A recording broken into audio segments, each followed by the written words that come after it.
Praise the lord. కీర్తనల గ్రంథం 20వ అధ్యాయం 4వ వచనం. నీ కోరికని సిద్ధింపు చేసి నీ ఆలోచన యావత్తు సఫలపరచును గాక. అంటే మన కోరికలను ఆలోచనలు దేవుడు సఫలపరచాలని స్వయంగా ఆశపడుతున్నాడండి. ఎందుకు అని అంటారా?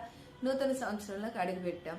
2024లో ఎన్నో కార్యాలు చేసిన దేవుడు, మరి ముఖ్యంగా మనకి ఇంకా ఎన్నో కోరికలు ఉంటాయి. దేవా నాకు ఉద్యోగంలో ప్రమోషను, దేవా నాకు వ్యాపారంలో అభివృద్ధి, గర్భఫలం లేని వాళ్ళకి గర్భఫలము, నూతన వాహనము, నూతన గృహము, ఎన్నో అడిగి ఉంటాం కదండి. కానీ దేవుడు తప్పకుండా ఈ నూతన సంవత్సరంలో మనకి ఇస్తున్న వాగ్దానం, దేవుడు స్వయంగా మన కోరికనే కాదు ఆలోచన యావత్తు కూడా సఫలపరుస్తానంటున్నాడు. రుడిగా నమ్మండి.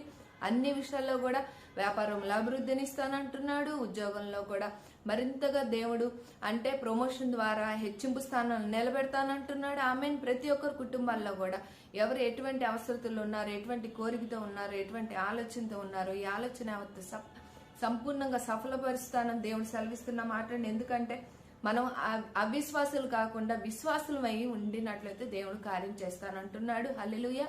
ప్రతి ఒక్కరి కుటుంబాల్లో కూడా దేవుడు సమృద్ధిగా యేసుక్రీస్తు అతి పరిశుద్ధ నామంలో నీ కోరికని సిద్ధింపు చేసి నీ ఆలోచన యావత్తు ఈ వాక్యం ప్రకారం ప్రతి ఒక్కరి కుటుంబాల్లో కూడా యేసుక్రీస్తు అతి పరిశుద్ధ నామంలో గర్భఫలం లేని వాళ్ళకి గర్భఫలం కలుగును గాక. ఉద్యోగంలో వ్యాపారంలో అభివృద్ధి సమృద్ధిగా కలుగును గాక. ప్రతి ఒక్కరి కుటుంబాల్లో కూడా నూతన గృహం, నూతన వాహనం సంపూర్ణంగా యేసుక్రీస్తు అతి పరిశుద్ధ నామంలో దయచేయబడును గాక.